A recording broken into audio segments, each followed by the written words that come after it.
man. It's time for that Tuesday night delight. NXT is wrapped up, and we're right here at the Wrestling Inc. studios, kind of, sort of, for the after show. It is August 20th, and my name is Flobo Boyce, but as always, I'm not alone. But this time, I'm being joined by someone who was nominated for an actual Emmy. Give it up for Emily Mae. Oh my gosh, hello, Flobo. What's up? How's life? How's everything in it? Life's good. It's my birthday week, so I am ready. I am pumped. I'm in the throes of packing. It's a big week this week and next week, so I'm ready. I'm ready. Whoa! That's like two bombshells. So it's your birthday, and you're traveling where? I'm going to London. I'm trying to set you up for the put yourself over. I'm sorry. Why are you going to London there, Emmy? Yeah, you might think there's a big pay-per-view right happening. You know, big pay-per-view. Absolutely. Wrestling Inc. is actually covering the after show with that. I think myself and Jack Farmer will be there. Right. I heard. At Wembley? Would you be at Wembley? I'll be at Wembley. Whoa, that's sick. That's crazy. I'm excited. So I have no idea what to wear, and I'm like, that's the thing I've been battling all day. Yeah. So. You're literally a globetrotter, but I feel like you are everywhere. I feel like every time there's a conference, every time there's an event, it's Emily Mae there. Just and your fans, you know what I'm saying? I mean, my one fan, which is you. Oh, I was like, Baines? Yeah, okay, so maybe two. Maybe two. Maybe two. I gotta give a shout out to everyone coming in, piling in. If you have questions or comments about today's episode of NXT, No Mercy is coming up down the pipe, and so got a lot of build for that one. As for me, I'm not going to be in Berlin. I'm not going to be in England. I'm going to be right here on my couch, man. I would put you in my suitcase if I could. That would not clear customs. I'm going to be honest. No, that maybe you're my companion. Like I got a companion seat. I'm like, Flobo's my what is it? Emotional support friend. Emotional support podcaster. Yeah, really, let's talk about Jada Parker. You know what I mean? Like, imagine. So it's going to be a good time here at Wrestling Inc. We'll be covering that show as well in the after shows. So stick around for that kind of content. Hopefully, award winning like yourself at some point. You know what I mean? I want to be able to be on your level, but. Yeah. Oh my goodness! Stop it! Stop it! Shout out to Killer Demons. You also saw that Mets game where it was bad. If you're a Mets fan, man, it's hang tight. The roller coaster's on the way down. Maybe it'll be on the way up. It's stressing me out. No! So. And yes, summer hiatus. The 4-year-old summer hiatus is pretty much over. Shout out to Deep Cut there for AfterBuzz. Wow, Dylan, throwing some shade. Some shade. Emily, I got a little bit of an update from the news desk over at Wrestling Inc. Man, what's tickling your fancy this week? What's happening in the news? Well, there's a lot happening in the news, right? A lot of NXT news. What should we start with? Should we start with what Shawn Michaels said? Let's do it. Yeah, it looks like NXT. Well, does it look like it is? It's going on the road the first 2 weeks when they move to CW, Chicago, and St. Louis with CM Punk and Randy Orton making appearances. And Shawn Michaels says this could kind of be a pivotal moment for the NXT brand and what CM Punk means to be Chicago's own being featured on the first show. Now, we were talking about this, Emily, about putting NXT on the road. What it sounds like right now is that it's just 2 weeks before they go back to the CWC. But what's your thoughts about this? First 2 weeks, big episodes, and possibility going back to the CWC. I mean, you have to have it's the first 2 big debut episodes. You know, obviously they have big names. You know, Randy Orton, CM Punk. You got to get those ratings big. You got to get the fans watching, and you got to get them to like stick on after that too. So I think they're throwing everything they have at the first 2 episodes, and Shawn Michaels said that it was going to be like a stacked card and really exciting. So I like how that everyone's getting excited about this, not just everyone behind NXT, but like CM Punk, Randy Orton, like other stars from other brands are excited for what this means for NXT talent. Well, is it a stress there? Is like an expectation to the show to be different on CW, you think? Or it's kind of like a just business as usual and make sure you have your brand set up and moving up there? I mean, I think it has to. I think it is an opportunity to be different. I don't know if it will be different right away, because obviously they have a structure. They know what works. They know what doesn't necessarily work. And CW is a different demographic, different audience you're hitting. So I think that's what those first few weeks are for, is to see like what hits and what works. But I think it is an opportunity to try different things. Yeah, absolutely. Shout out to Low Vision Technology with the first question saying, "What's up? How you doing? Who do you think Roxanne Perez will drop the Women's Championship to?" We'll get to that as this stacked episode rolls on. And speaking of NXT in the women's division, looks like Giulia is going to take a little bit of a longer vacation. And Marigold, she signed for NXT a couple weeks ago. The world has been waiting for that stare down between her and NXT Women's Champion Roxanne Perez. But we have to wait a couple more days. Now, Emily Mae, you are an expert in the women's wrestling arts and sciences. Thoughts about Giulia being part of the group and the extra stay in Marigold?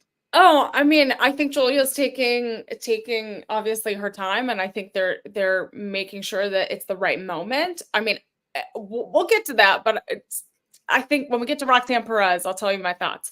But I'm waiting for Stephanie to show up. I'm waiting for Giulia to show up, and I think it's going to be the ultimate stare down. So you work alongside with the luminaries over at Mission Pro, and that roster is stacked. And people have said, "Hey, look, NXT Women's Division is one of the best women's divisions on the planet." Is there a bit of a chip on the shoulder, or is it all love when a group like Mission Pro hears something like that? Oh my gosh. Well, I think we need more of it, right? Like we need to be an example. A lot of like Ren Sinclair came from Mission Pro. Oh, Dylan, do I get a certificate? Yeah, it's in the mail.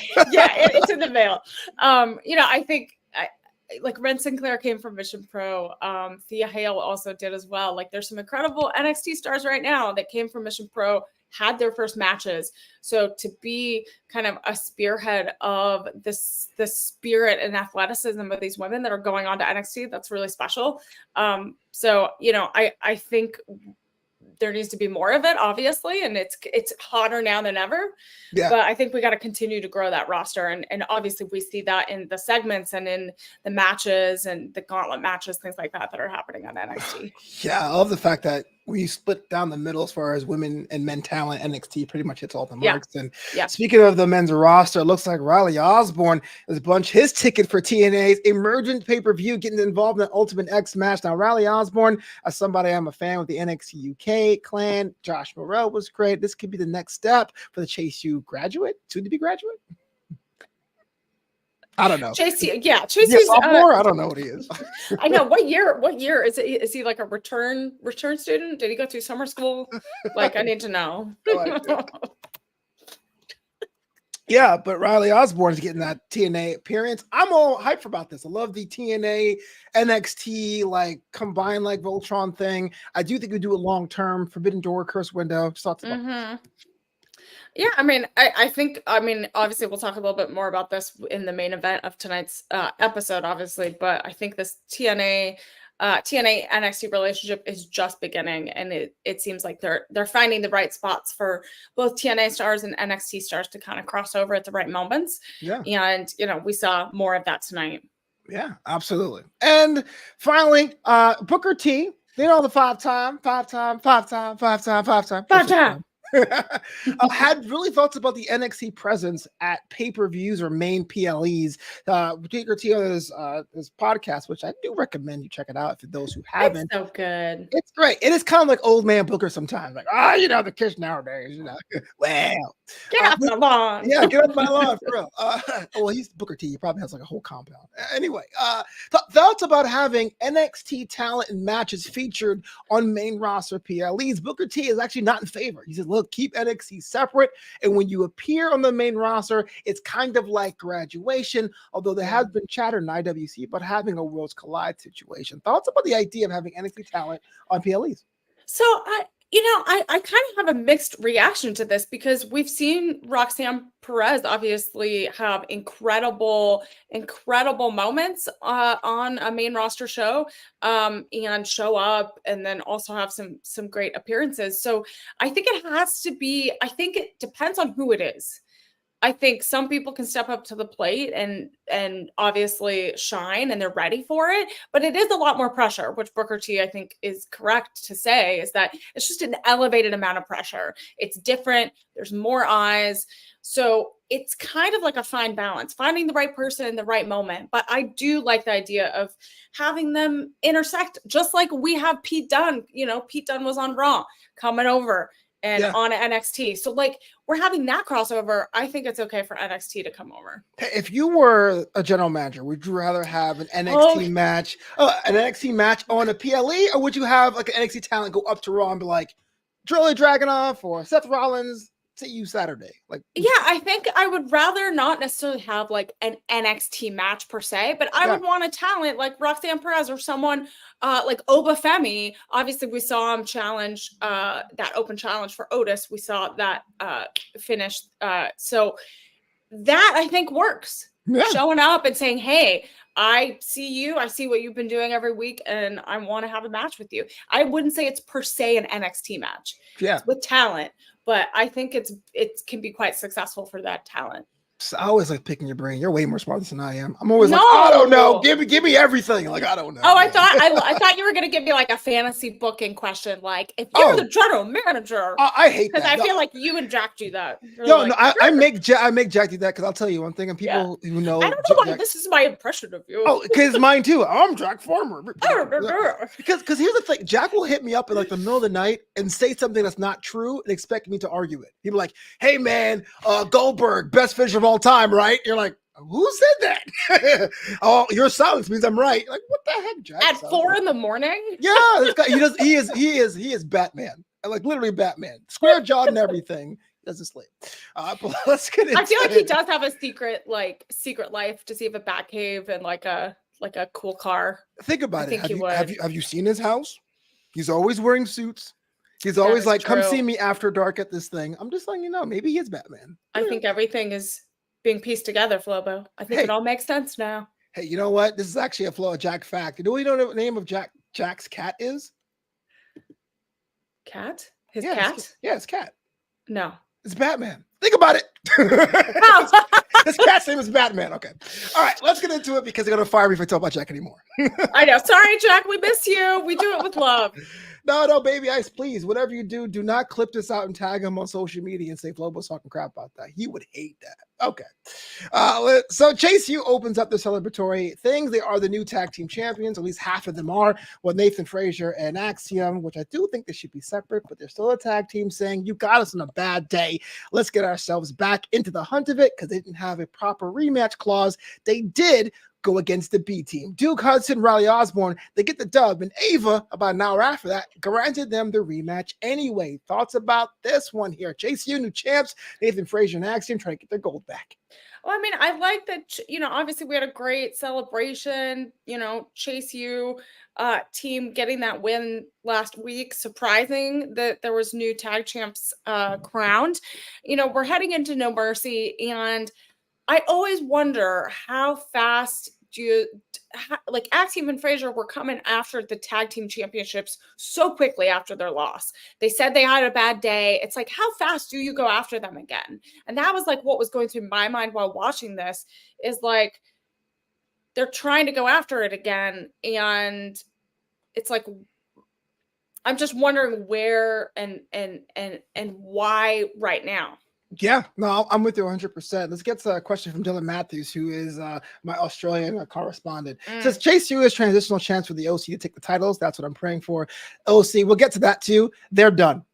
Let's be honest with you. They're absolutely done. And Alicia says, I still don't like Rich Holland and Chase U. And I got to be honest with you. Look, I understand when it comes to any kind of entertainment, doesn't matter if you're a podcaster or in a stage play, you get your script, you perform your script the best you can. But Rich Holland has had such a wandering role from going from the main roster with that Big E incident to retiring for 2 weeks to being in Chase U. I'm always waiting for the second shoe to drop.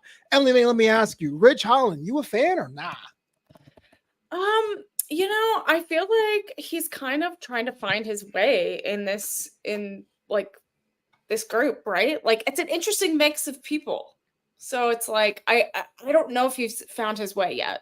Yeah. In this, right? Like he's like trying to fit in with the cool kids. And I'm not sure if it's quite working for him. You know what? I'll be honest with you. I commend you being so diplomatic when I say it stinks. Oh my, it sucks. And it's not even the guy who plays Rich Holland, right? But oh my God, what? Be like, hey Thea, you remind me of my daughter, but then you hang around her college. That's so creep. Okay, you know what? I'm not gonna get into it. This is why I don't host shows anymore. Wrestling Inc. is going to fire me. It'll be like, what's going on? Oh, but you're going off the rails. I'm just look. I get it. Like this guy has the tools, and you're going to stick behind him. And he had an unfortunate accident. And want to hold it against them. But I'm kind of thinking one day he's going to be like, you know what? I'm 40 years old. What am I doing in college? And just start super kicking everybody. You know, that's just me. I was like watching, like kind of looking at that group. If you just look at the tableau of everyone in Chase U, you're like, some of these I think have been repeating their senior year a couple times. Yeah, absolutely. Yeah, which is nothing wrong with that, but nothing wrong with that. If you can pay the tuition, okay. Yeah, exactly. Well, Chase U needs the money, so. Let's go over to women's North American title action. Wendy Chu, who's still dead inside, apparently. That's not really explained why she's acting the way she is. Takes on Lola Vice, who has become a fan favorite inside the CWC. And it looked like Lola Vice had the upper hand until then women's North American champion Kalani Jordan showed up. And well, one thing led to another. Wendy Chu gets the dub. And Kalani puts her title on the line at No Mercy against what? Wendy Chu? Wendy Chu. Well, you saw this coming, Flobo. You saw it coming. Wendy Chu has been, wanting to get her hands on the North American Championship, women's North American Championship. We've seen her try, like in that body bag pillow thing, hiding the title. It's a body bag body pillow, like pretty terrifying. Wendy Chu's terrifying. And again, Lola Vice made a pretty prime mistake at the end of that, taking out Kalani Jordan with that. And at the end of that, giving Wendy Chu that win. So that was kind of a tough mistake on Lola Vice's part. I don't talk about heels and faces on a show I do called Draped in Gold, but this is different. So let me ask you this. Dylan Matthew asks, was turning Lola Vice face a mistake? I think it was a mistake, and Kalani Jordan should be heel. Thoughts? Oh, goodness. I don't know. I don't know. Kalani Jordan works she's kind of working out the way she's working out right now. I don't know. I don't know, Dylan. Well, I don't think it was. I don't know if it was a mistake. It's hard to say. I understand there's so many antagonists, so many heels in NXT right now, especially with was it Fatal Influence? I want to say Toxic Attraction, but Fatal Influence. Fatal Influence. It's a thesaurus group, isn't it? With them being all heels, and so you need more faces. You need more faces, yeah. And Lola has a personality that's at least you understand what she's about. She's from Miami and she has the MMA background. But yeah, I did feel like she had a bit more of a compelling reason to watch when she was a heel. Like to me, it made more sense that way as well.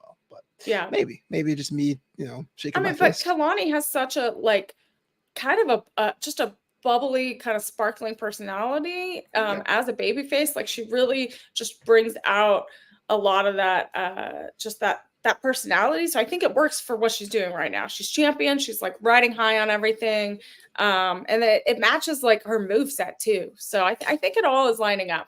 And there are a lot more heels in NXT right now. I think you're right, where they have these little groups and and I think we're going to see some turns on post either on the pay-per-view or post pay-per-view. So a lot more people are going to be going after each other. So we got to have some smiling faces. So I'm with you 100% by Kalani Jordan. I like her bubbly personality. I like the fact she's a face, but riddle me this, Emily Mae.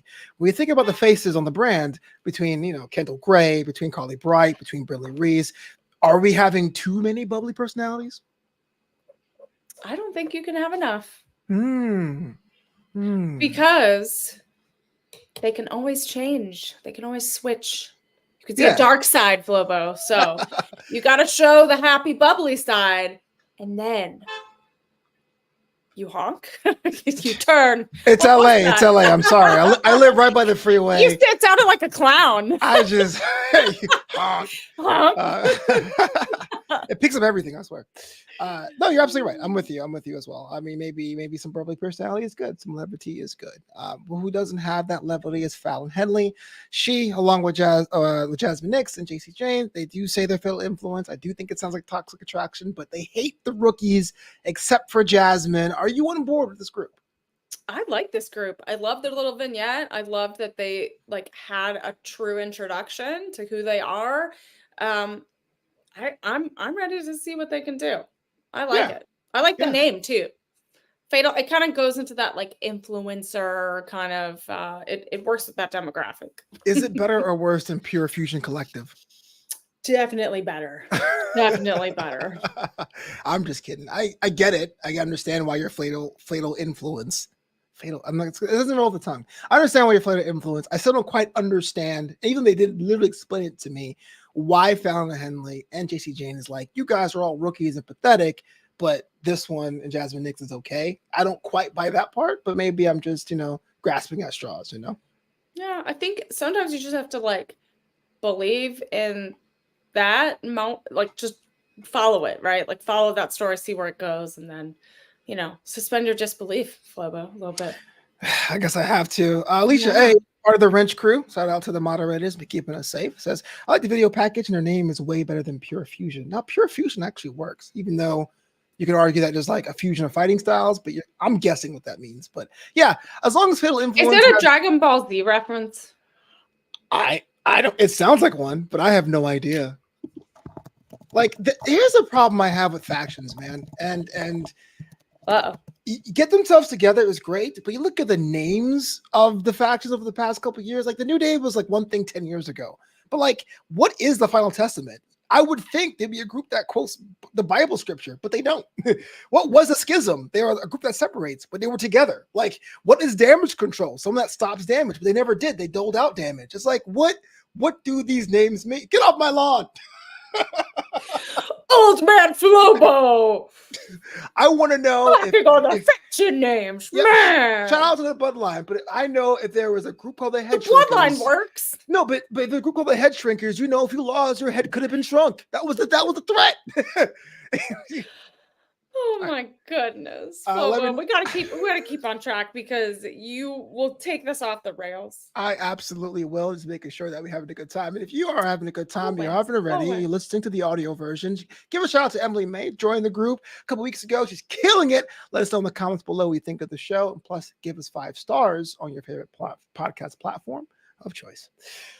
Let's get to that No Mercy Gauntlet Eliminator. For those of you who don't know what the Eliminator is, it's kind of like a gauntlet match, but you're allowed to enter the match over a certain period of time. So it has like a battle royal situation or like a Royal Rumble thing on top of a gauntlet. 6 women were involved. You know who wasn't involved? It was Carmen Petrovic, because she was injured by Izzy Dame, who wanted it to be in this match, but Ava said, darn parking lots. Yeah, those parking lots. I mean, we all know they're dangerous, but yet even in broad daylight, you can get beat up there.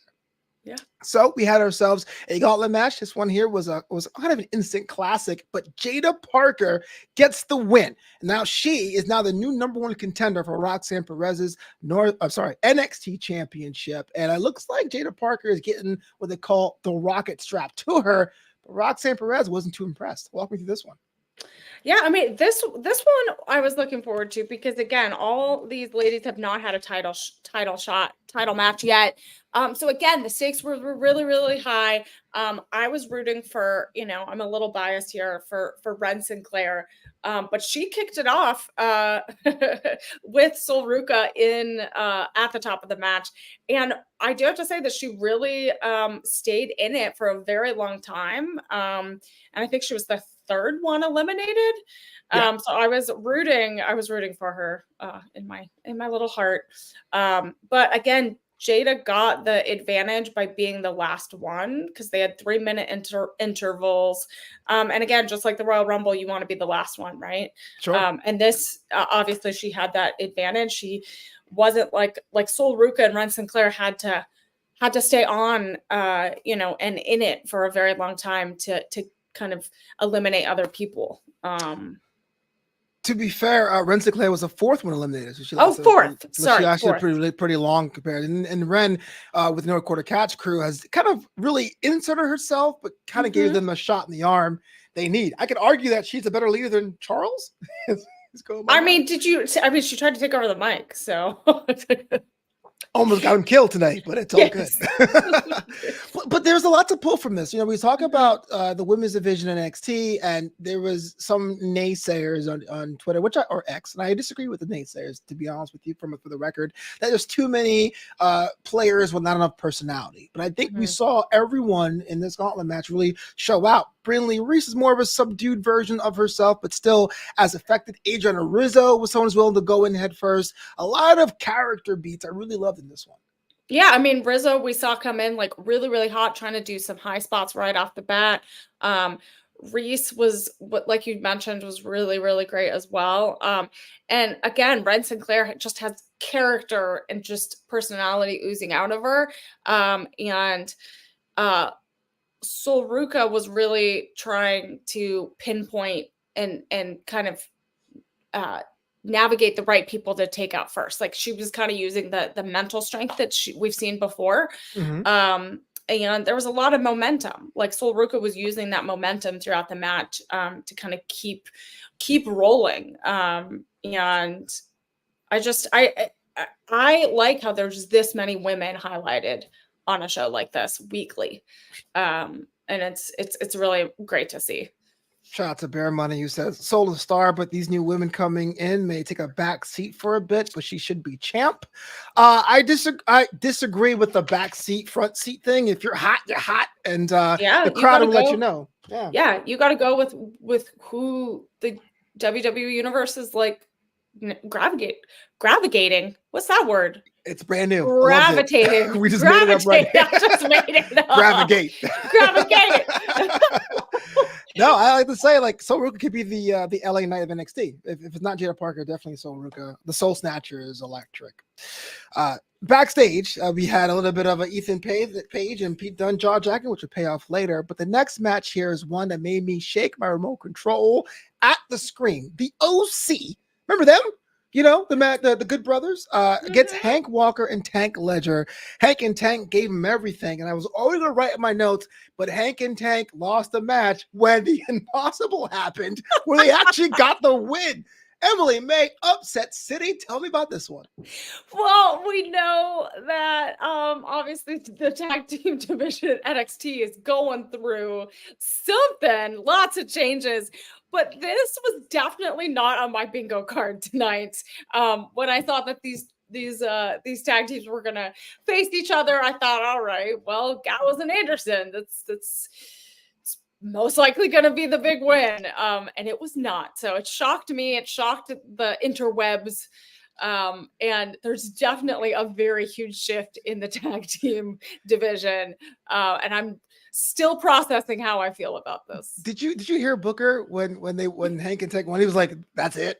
Even Booker was upset. He's like, "Which is so messed up because anyone should be anyone." But wow. Yeah, I mean, I really kind of want to see if Booker talks about this on his podcast this week or next week. But it definitely, I think, is going to be talked about tomorrow and into next week as well, which might be a good thing because it might actually lead to something bigger for No Mercy. But it definitely shook things up a little bit.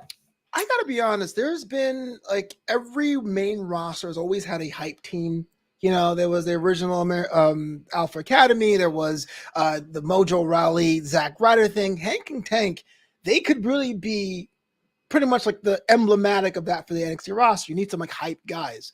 But what I didn't expect is them to actually beat down people that crushed in Japan. And I was just like, if you're the OC, and I understand that you can't win every match, where do you go from here? Like, who do you take on next?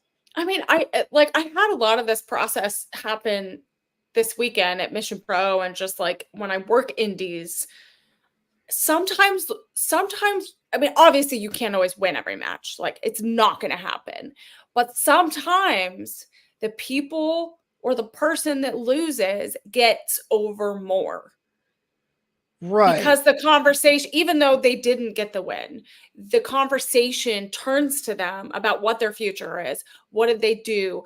How are they going to move forward? Like because the conversation is on them, it might be a better thing. And so there's like an ability and a chance to have that conversation of like, what's next? Right. Even though obviously there's some people quite upset about this. I get it. So sometimes losing is sometimes, and Chelsea Green's talked about this too. Sometimes losing is better than winning. True. You can, I guess I would say you can get over without going over or something like that. But I feel like if you run yourself as like the only club that matters, and this goes for Michin too, because Michin, I would say, is done a little bit better. But there was a time when she was losing as well. It's like, man, when you come out, I go, okay, are you guys washed?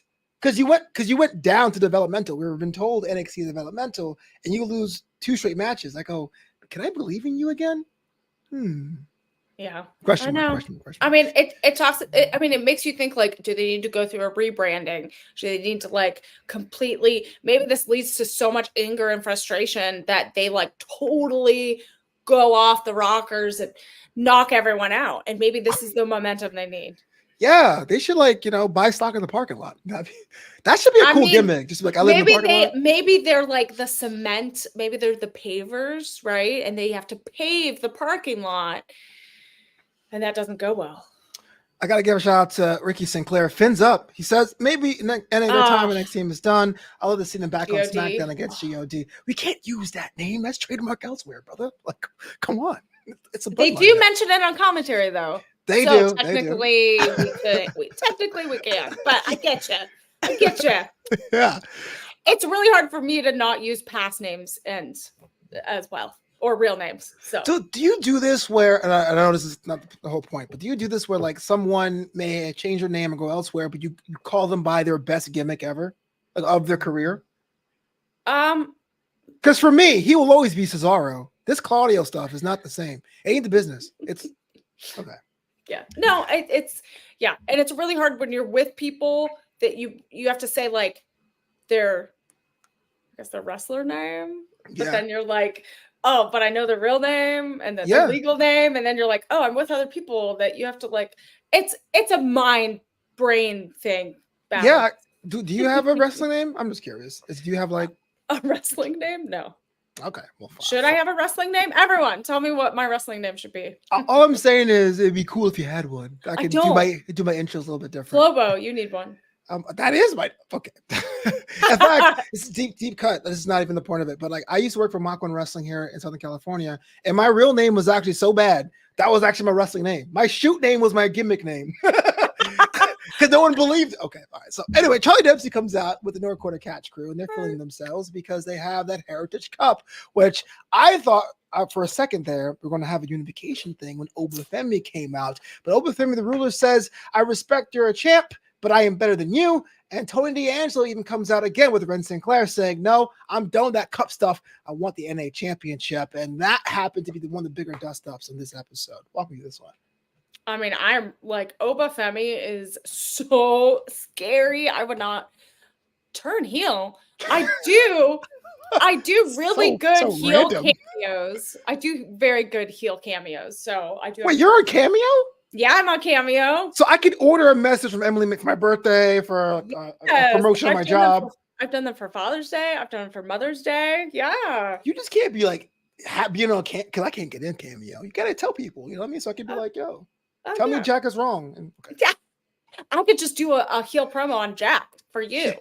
I love it. But sorry. The Obafemi comes out, big dust up with Tony D'Angelo. Oba's on a tear. Tony D'Angelo wants gold. Yeah, I mean, it's funny because all of these people are still looking like they want to keep their gold or they want more gold, and they're chasing it. They're chasing it here. But yeah, I think there's going to be a big dust up here coming up. No Mercy. So it looks like Tony D'Angelo is taking Obafemi at No Mercy. Tony D'Angelo did take down Oba, and I think still Oba has the advantage. But the thought did cross my mind though that Oba should be fighting Charlie Dempsey for that cup and title at the same time. Well, is it a double title? Do they put the NXT Heritage Cup and the NXT North American Championship on the line? Like they put both? It's a gold for gold kind of thing? They should. It's not the case in No Mercy, but I do think even though I love the Heritage Cup, it's not working on NXT USA. I think they should do gold for gold and put both on the line and go, But and the thing is with Tony, like he has more people around him. Obafemi is by himself. So it's like there's that advantage that Tony has. And Obafemi's going to have to work faster and think a little bit harder going into No Mercy, because he has to hold on to that. He's had it for how many, like a long time. How long has it been? I can't remember how many days. He's won it at Stand and Deliver. That was April, so that's 4 months. April, so 4 months. Okay, so he's obviously. I felt like he defended against Otis last week, and I felt like for him to get like hit by Tony this week was like really surprising. Because like he just took on Otis. Yeah.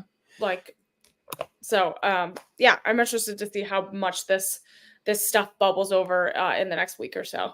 Talk about guys that need dubs. Ashanti V. Adonis has been having the most jealous streak against Dion Lennox. Jealous. I mean, look, the man just lets her read his book last week. He was backstage just trying to hype himself up because the ladies like hanging out. That should be a sign, brother. But anyway, in this matchup, I have my money on Dion Lennox. And if that was the case, I'll be out of a job and out of a home because Ashanti V. Adonis hits him down and basically says he is more attractive than Dion. What is Ashanti doing? Can you help me out with this? I don't know. There's so much jealousy and so much, I think they're all getting distracted by all the wonderful women at NXT. They're getting distracted. They need to focus on the work in the ring. Yeah. Work on that. So, I mean, look, I know there's always time to build on things, but are you a fan of Dion Lennox? Is there something there? Are you kind of like, look, man, you got to be a lot more aggressive, or something missing from him? Yeah, I think so. I like that they've been building this story back and forth a lot of like this, of them kind of competing, right, for affections. And I think I like this contrast of like you kind of got the nerdy nerd, and then you have like the suave, he's trying to be suave, right? Yeah, see, that's what I tell your face. You call Ashanti suave because you know he's not, but you said it anyway. You're just so nice. That's so nice. Dylan asked a question for you. So with Emily's history with Ren Maddie, does Emily think Ren is trying to wreck the NQCC from within? I don't think she is purposely messing it up from within, but I think she accidentally will mess it up at some point. Well, some can argue the NQCC was already in shambles, and she just kind of shows up and is now taking to a new direction. I mean, she is, I guess she's kind of maybe helped bring it together in a better way, and again, rebranded it, redirected it, but maybe she'll be the true leader one day. See, that'd be kind of cool, because I feel like Jada Parker showed up and now she is OTM and the other guys are just there. You know what I mean? Yeah. I mean, I think the mic skills tonight and kind of her kind of stepping over Dempsey. I think this shows that she has that power to be on the mic and kind of help them get to where they want to be. And maybe this will elevate her to a title match eventually. Quick question. When I hang out with the boys, actually, we're old. We kind of text each other, call it hanging out. We have this thing called buying the merch. You can like somebody, you can love somebody, but you can be so into somebody that you're willing to buy the merch and show the world that you're a fan. Now, I know Ren Sinclair she's already a made woman, Mission Pro would love. But are you a fan? Would you buy the merch of Charlie Dempsey? And if so, why not? Why not? Would I buy merch? Yeah, are you so into what Charlie Dempsey's doing that you feel proud to be like, I'm a Charlie Dempsey fan? No, because I don't buy merch. I don't buy merch at all, Flobo. It's more of a figurative. Jack says, I don't buy merch. Shut up with your snooze, Jack. No, what I would buy is I would buy a replica NXT North America, like the Heritage Cup. Like, I would want it branded like with my name on it and be like, that's what I would buy. That's actually pretty genius. If there's money in the banks, WWE, give us Heritage I think Cups. They need the Heritage Cup. I'm just saying. Make it happen. Let's send it with my certificate of arts and sciences. Before we get to our main event, was there anything that happened this week that caught your eye? Anything backstage? I was kind of like, you know what? We should probably touch up on that. Rocking and rolling? Let's rock and roll to the main event. Let's get to it. A triple threat for the #1 contender to NXT championship. I'm cracking up because I'm cracking up because Ethan Page is like, I hate everybody. You're like, damn, Ethan. Ethan hates everyone, yeah. But Ethan was on commentary, so. Yeah, for sure. Ricky Ziegler real quick says, it's crazy. I'm wrestling my first love, but I don't buy merch. That's a big thing. It's also really expensive too, so I don't blame you. See, it is, but I feel like there's some people that cross that barrier. Like, I gotta, like, I have a Carmelo Hayes sweatshirt. I gotta buy a Carmelo Hayes sweatshirt, or I gotta buy a Bailey Buddy. I did anyway. All right, so let me start this over because I missed that intro. No. A triple threat for the NXT championships on the line. Ethan Page is on commentary with Wesley, Pete Dunne, and Joe Hendry, all in a match. And guess what? Everyone had some business going on with everybody else. Joe Hendry is now our new number one contender, but he didn't get there easily enough. He had to deal with Wesley and his struggles with the Rascals, and Pete Dunne and his struggles with Trick Williams. It was bedlam. It was pandemonium, but everyone believes our new number one contender. Yes, Flobo, you have to be excited. Joe Hendry is the number one contender. I called it. I was ready for it, Flobo. I believe in Joe Hendry. I mean, I do too, but I think that exchange backstage between Ethan Page and Pete Dunne really sold that match for me. When he was like, when I get titles, Pete Dunne says, I hold on to them. And Ethan's like, well, where's your title now, chump? And I was like, oh, I want to see that. So it's like, I'm not mad. It makes sense. Joe Hendry, yeah, I believe in him. But dang, man. Dunn just lost on Raw against Sheamus, right? So Dunn has all that like extra pent-up energy. And so we're gonna get the Pete Dunne kind of Trick Williams thing. I can see it going down the line. We're gonna get Wesley. Obviously, we saw Zach Wentz coming in, causing some trouble. Again, there's still, like you said, there's still that history there. So we're gonna get that, and then we're gonna get Ethan Page versus Joe Hendry. And this is gonna make no mercy. Hey, Ethan Page, Joe Hendry, my two favorite theme songs are gonna be the matchup. Way too early for predictions, but does Ethan Page walk out of No Mercy the NXT champion? I honestly think Joe Hendry has a huge chance, a very high probability of being the next NXT champion. Wow. Stop the show. Somebody actually agrees with me. Shout out to Amanda who says, I agree, Flobo. Totally. I was waiting for Pete and Ethan. I know. Hopefully get that soon. Well, Joe has done everything and taking an inch from a mile. This guy's been amazing. If he wins, that's going to be vibes and scenes and all that stuff the kids say nowadays, Riz and Cat. I have no idea. It's going to be great.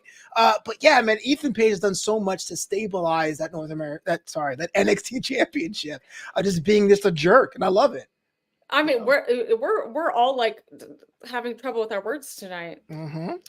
Ricky Sinclair says still waiting for TNA to get their rub out of this deal. Well, to be fair, not to like say it's equal or not, but a lot of the TNA talent can train at the Performance Center, and whether or not you like WWE or not, you can imagine just going to a place where everyone's practicing their craft will make you that much better. So maybe that's what they're getting the rub out of.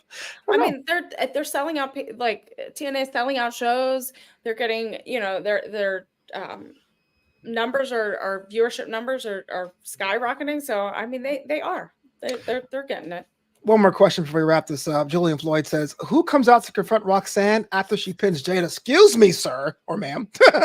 Delta, Giulia, or Stephanie pins Jada.